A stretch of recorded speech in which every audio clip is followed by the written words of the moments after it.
All right, I am back with a brand new movie review. You guys have been asking, and I finally had the time to make it out to go see Godzilla Minus One.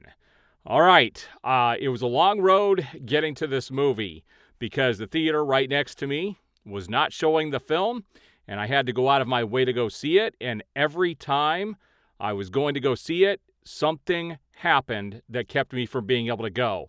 And I was finally able to do it today. And I've had hundreds of people ask me to do a review on this, and so I figured I would get it up. All right, so I just got back from the theater, and I will tell you that I am not a big Godzilla fan.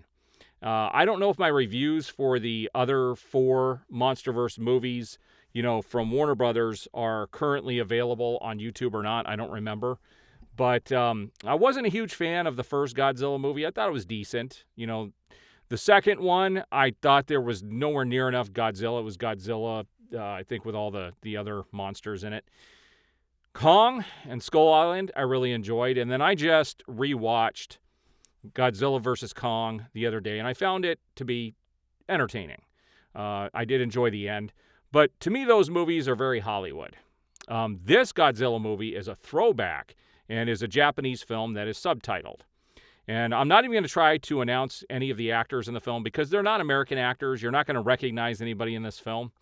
And I'm okay with that because you know what made this film stand up on its own was the story. And I really enjoyed the score, too. I thought the score was very fitting. I'm thinking about purchasing the score if it becomes available.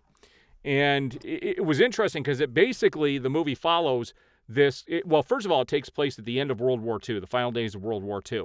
The very first scene is a kamikaze pilot landing on an island, and they basically find out he's a deserter. He was supposed to go kamikaze in the war and basically turned away, saying he was having plane issues. And when he gets there, he's not having plane issues. He was basically defecting, and the men were really angry with him. And that's when we get to see a very small Godzilla that was probably about 2 or 3 times the size of a T-Rex. Then there's a big time jump, and Godzilla shows up again. And basically what this story does is it follows around this kamikaze pilot as he gets back to his homeland and is disgraced, but his homeland has been destroyed. And he ends up basically getting a pseudo-family, and it's about their journey. It's about him trying to weave his way back into society to make it, and I'm not going to give any more away than that for people who haven't seen it, but Godzilla is a secondary character in this movie, and he serves his purpose for what they were trying to accomplish. And I really did enjoy this film a lot. I will tell you, it will be in my top 5 for the year, and I'll give you my final score at the end of this review. But when we get to the end and we see what is happening and how it all comes together, I kind of figured out what was going to happen before it happened, and it was, it's nothing that we haven't done here in America before, but what they did is they put a personal touch on it.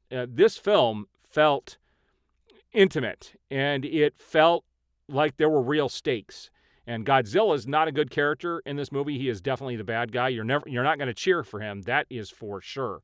And there's some pretty emotional human moments in this movie and some rah-rah moments as well. I think some of the actors did an incredible job in their parts. And this is a movie I will definitely purchase, and I would watch this again. I think my wife will enjoy this one. So at the end of the day, I give Godzilla Minus One 4 out of 5 stars. It doesn't quite go above that, and I can't really tell you why.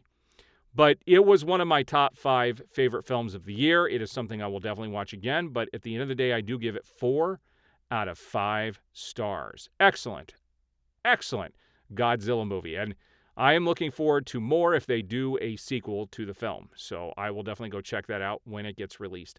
Much quicker than I did this one. All right, I do appreciate the support. If you liked the video, please hit that like button, subscribe, and hit that notification bell. And I will notify you. Well, I won't, but YouTube will notify you as new videos go up.